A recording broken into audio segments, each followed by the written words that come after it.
Imagine a massive building designed to handle millions of people every year. A departure board full of flights. Terminals that once buzzed with crowds of tourists and business people. And now, silence. Dust-covered seats. A departure board frozen on a single moment in time forever. And a runway overgrown with grass. Airports are supposed to be places that are always alive. They represent movement, the connection between people and countries. But sometimes, because of war, bankruptcy, natural disasters, or simple planning failures, these enormous structures suddenly freeze and remain standing as monuments to their own era. Today we're going to find out what happened to 6 of the most mysterious abandoned airports in the world, why they closed, what's happening to them now, and whether there's any chance they'll ever come back to life. Stay until the end. The last airport on our list has a story that will genuinely give you chills. Let's start with perhaps the most famous abandoned airport in the world, Nicosia International Airport in Cyprus. Until 1974, this was the island's main airport, modern, ambitious, a symbol of Cyprus's economic growth. Then tragedy struck. Turkey launched a military invasion of the northern part of the island in response to a Greek-backed coup. The airport ended up sitting directly on the line dividing the Greek and Turkish parts of the island. Fighting broke out literally on the runway. The terminal came under fire, and planes were left standing exactly where the war caught them. One of them, a Cyprus Airways Trident, is still sitting in that exact same spot more than half a century later. Its tires deflated long ago, and its fuselage has rusted, but its silhouette is still recognizable. After the ceasefire, the airport ended up inside the UN buffer zone, a neutral strip of land separating the Greek and Turkish parts of Cyprus. This is territory that no one can enter without special permission, apart from UN peacekeepers. And for more than 50 years now, the airport has remained frozen in time. The departure board still shows the schedule from July 1974. Check-in counters, a currency exchange booth, even advertising posters from that era. Everything is still exactly where it was, covered in a layer of dust. UN peacekeeping forces use part of the building as their headquarters, so the airport is at least somewhat maintained rather than falling apart completely. But for tourists, this place remains essentially inaccessible. The only way inside is as part of official delegations or with UN permission. Is there any chance the airport will ever reopen? In theory, yes, if the conflict between Cyprus's Greek and Turkish communities is ever fully resolved. But negotiations have dragged on for decades without results, so Nicosia will most likely remain a living museum of the Cold War for a long time to come. Our next stop is Athens, Greece, Ellinikon Airport. This was the Greek capital's main international airport for nearly 70 years, from the 1930s until 2001. Millions of passengers passed through it. Heads of state landed there, and it even hosted part of the 2004 Athens Olympics. Some of the sporting venues were built right on the airport grounds. But Athens's growth demanded a more modern solution. In 2001, a new airport opened, Athens Eleftherios Venizelos, much larger and more technologically advanced. Ellinikon was simply shut down. And this is where the strangest part of the story begins. Instead of demolishing or redeveloping the site, Greek authorities left it almost untouched for more than 2 decades.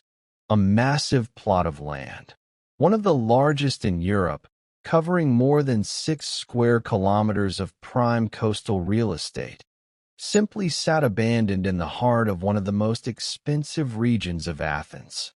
The terminals gradually fell apart.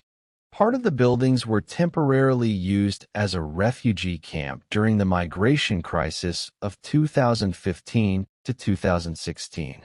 The runways became overgrown with weeds. Meanwhile, the land itself was valued in the billions of euros, since it sits right on the coastline, just a few kilometers from central Athens. For years, there were disputes, debates, and lawsuits over what to do with the site. Finally, in the 2020s, one of the largest development projects in European history got underway, turning the former airport into a new district called the Ellinikon. The plans include skyscrapers, parks, a waterfront promenade, and residential neighborhoods for hundreds of thousands of people. Part of the historic terminal, designed by the renowned architect Eero Saarinen, has been preserved as an architectural landmark and converted into a cultural and exhibition space. So Ellinikon's story is a rare example of an abandoned airport that didn't just decay forever, but gradually transformed into something entirely new. Our third story is about ambition that didn't pay off. Mirabel Airport in Canada. In the late 1960s, Quebec's authorities decided to build the largest airport in the world by land area, bigger than the island of Manhattan. The plan was grand: to make Montreal the leading aviation hub of North America, a rival to New York and Chicago. The airport opened in 1975, just before the 1976 Montreal Olympics. It was meant to be a showcase of Canadian engineering and ambition. But it quickly became clear the project had a fatal flaw: its location. The airport was built 55 kilometers from downtown Montreal, out in open fields. The high-speed rail link to the city that had been planned was never built. Passengers had to travel for hours to reach the airport, while the older Dorval Airport remained much closer to the city. One by one, airlines began abandoning Mirabel in favor of the more convenient Dorval. By 2004, passenger flights had stopped entirely. The airport continued operating only as a cargo hub. A terminal built to handle millions of passengers gradually turned into an empty shell. Between 2014 and 2016, the main terminal building, the very one that was supposed to symbolize the future of aviation, was demolished. Today, all that remains of Mirabel are the runways, still used for cargo flights, test flights, and pilot training. A gigantic project meant to be Canada's pride became a textbook example of how poor planning can doom even the most ambitious vision. Now let's move to Asia, to one of the most dangerous and famous airports in aviation history, Kai Tak in Hong Kong. This airport became legendary not because of decline, but because of how extreme its approach was. The runway jutted straight out into the bay, and planes had to fly in literally between the skyscrapers and high-rise apartment blocks of a densely populated part of Hong Kong. Pilots had to execute a sharp 47-degree turn just a few hundred meters above the ground, so close to residential buildings that passengers reportedly claimed they could see televisions inside apartments through the windows. Because the approach was so difficult, Kai Tak was considered one of the most dangerous airports in the world, and only specially trained pilots were certified to land there. In 1998, Hong Kong opened a new, modern airport on Chek Lap Kok Island, built specifically on artificially reclaimed land. Kai Tak was shut down that very same night. The last flight took off, and the airport instantly ceased to exist as an operating facility. Unlike the other airports on our list, Kai Tak didn't sit abandoned for decades. The site was redeveloped fairly quickly. Today it's home to a residential district, a cruise terminal, and a park. But the old airport's legacy lives on in culture. Kai Tak is still referenced in movies, flight simulator video games, and among pilots it holds a legendary status. This is a rare example of an airport that didn't die from decline or bankruptcy, but because of its own danger and was quickly replaced by a safer, more modern solution. Another story of rapid decline, Stapleton Airport in Denver, USA. For most of the 20th century, this was Colorado's main airport and one of the busiest in the United States. But by the 1980s, it was clear the airport could no longer handle the growing volume of passengers, and there was no room left to expand. The city had literally grown up around it. In 1995, the new Denver International Airport opened, enormous, modern, and located far outside the city. Stapleton closed on that very same day. After closing, the airport sat almost completely untouched for several years. Massive empty terminals, runways, parking lots with thousands of unused spaces. It became a true paradise for urban explorers. Photographers and enthusiasts captured eerie shots of empty waiting areas and escalators leading nowhere. But unlike Mirabel, Stapleton got a second chance. Instead of remaining a ruin, the former airport site was completely redeveloped into a new residential district, originally named Stapleton and later renamed Central Park following debates over the historical name. Today, tens of thousands of people live there, with schools, parks, and shopping centers. Almost nothing remains to suggest that planes once took off and landed on that ground. This story shows that the fate of an abandoned airport isn't always tragic. Sometimes an entire new city rises in its place. And finally, the story that will genuinely give you chills, just as I promised at the beginning. Ciudad Real Central Airport in Spain. This isn't an old airport with a long history, quite the opposite. It was built from scratch in the mid-2000s as a private commercial project, intended as an alternative to Madrid's overcrowded airport.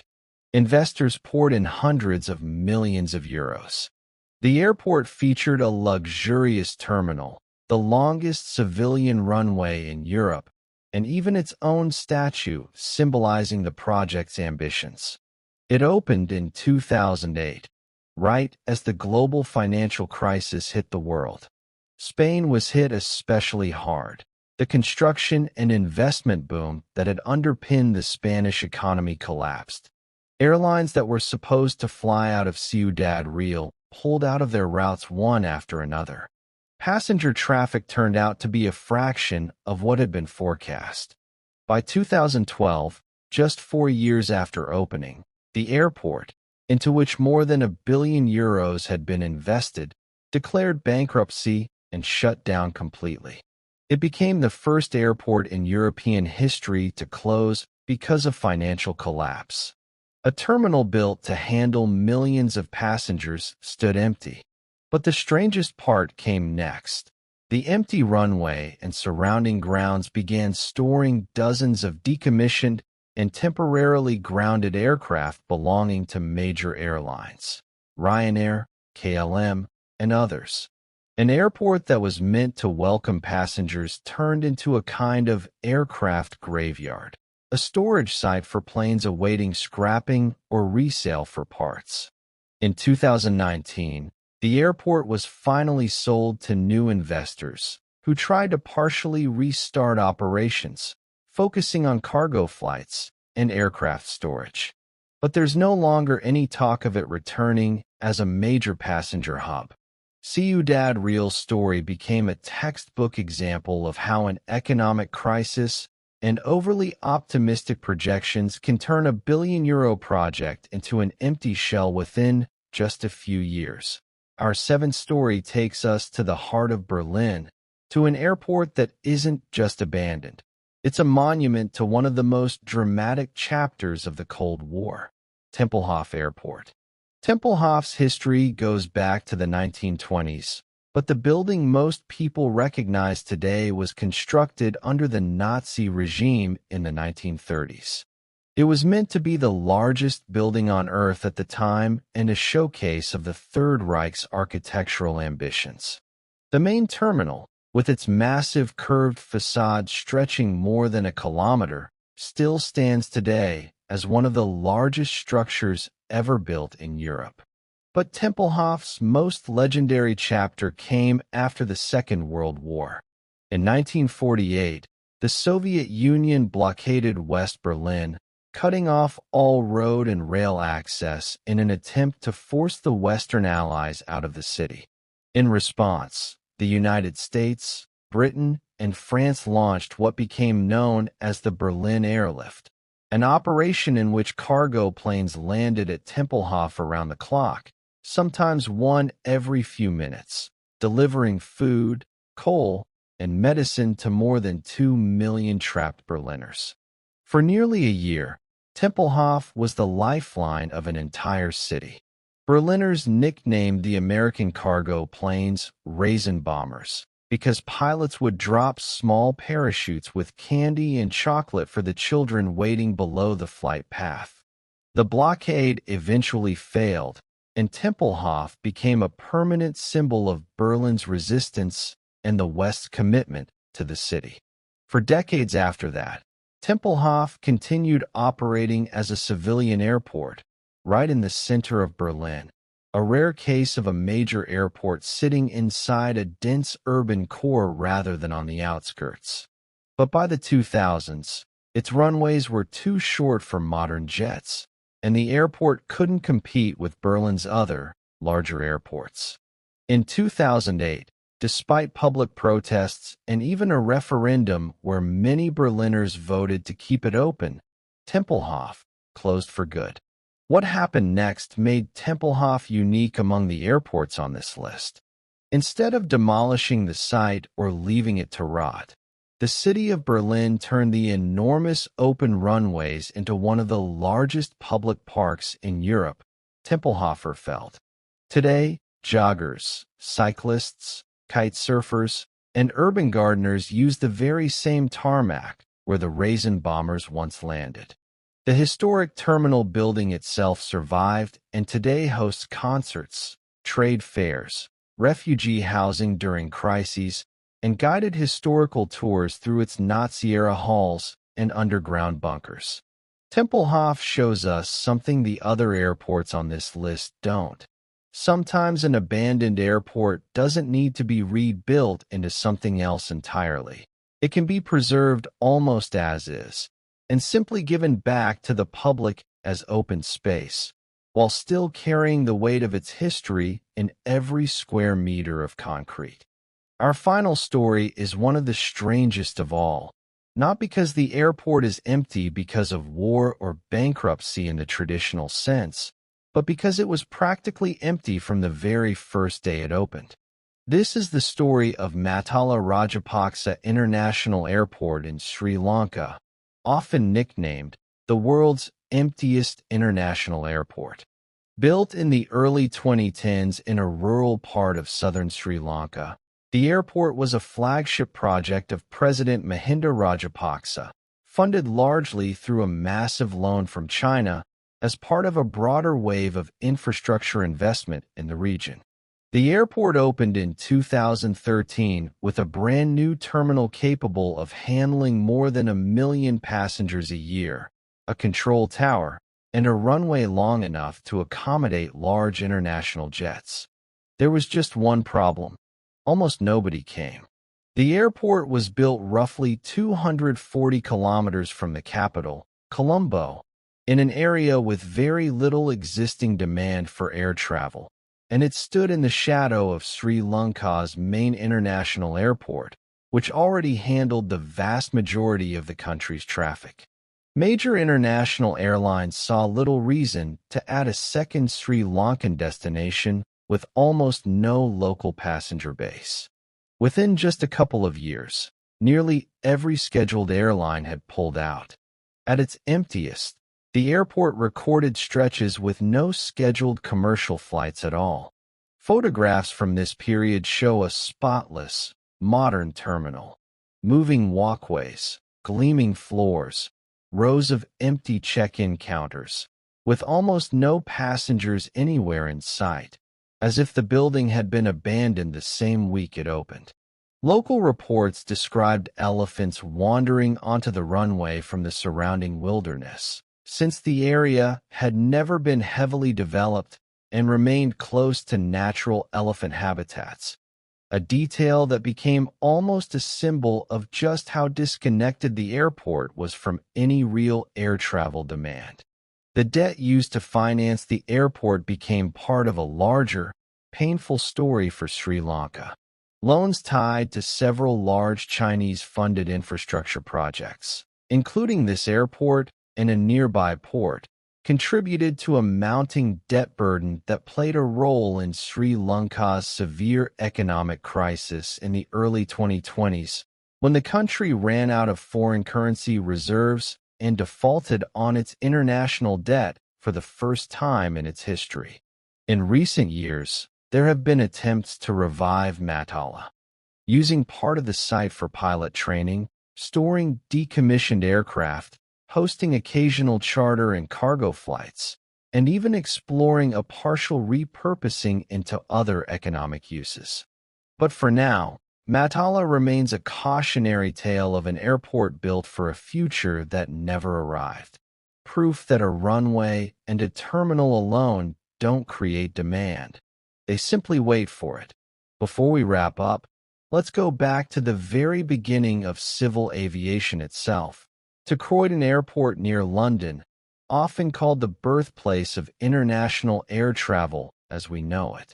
Croydon opened in the early 1920s and quickly became Britain's principal airport, and for a time, the busiest and most important international airport in the world. It was here that many aviation firsts happened. The world's first air traffic control tower, the first airport hotel, the first scheduled long-distance passenger routes connecting London to Paris, and eventually to destinations across the British Empire, from Cairo to Cape Town to Karachi. Famous aviators of the era, including Amy Johnson, took off from Croydon on record-breaking flights that captured the public imagination. During the Second World War, Croydon was used as a military airbase and came under German bombing raids, but it survived and reopened for civilian use once the war ended. The problem was the same one that would later doom Mirabel and Stapleton: growth. As commercial aviation exploded after the war, aircraft became bigger, faster, and needed longer, more modern runways. Croydon's location, hemmed in by the rapidly expanding suburbs of London, meant there was simply no room to expand. Nearby Heathrow, opened in 1946 on a much larger site, quickly became London's primary airport instead, and one by one, airlines shifted their operations there. By 1959, Croydon's runways were considered obsolete for modern jet aircraft, and the airport closed permanently. Unlike some of the airports we've covered, Croydon didn't fall into decades of decay. The site was fairly quickly redeveloped, with much of the airfield built over by offices, warehouses, and housing during the 1960s. But part of the story survived. The original Art Deco terminal building, the very same one that hosted the world's first air traffic control tower, still stands today. It now operates as a small museum and heritage site, with volunteers preserving the control tower and offering tours that recreate what it felt like to check in for a flight in the golden age of aviation, back when flying was still a glamorous novelty rather than something millions of people did every single day. Croydon's story is a reminder that every single airport on this list, the ruins, the ghost towns, the aircraft graveyards, exists only because, decades earlier, someone built the very first version of what an airport even was. And Croydon was where much of that story began. That we've now looked at 9 very different stories. An airport frozen in place by war. An airport that waited 20 years for a second life. An ambitious project undone by poor location. A legendary airport replaced because of its own danger. An airport transformed into an entire residential district. A ghost airport that became an aircraft graveyard because of a financial crisis.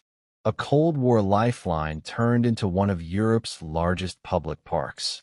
A brand new airport that was essentially empty from the day it opened. And the birthplace of international aviation itself, reduced to a small museum by the very progress it helped create. What connects all of these stories? Every one of these airports was built on a belief in the future, in growth, development, and connection between people. But reality, wars, economic crises, planning mistakes, debt, and simple miscalculations about demand often turned out to be stronger than even the most ambitious plans.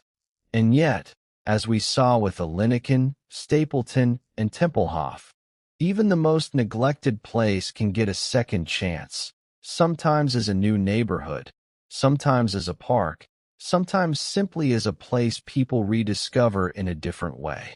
If you enjoyed this video, hit like, subscribe to the channel, and let us know in the comments which other abandoned places we should cover next in our What Happened To series. See you in the next episode.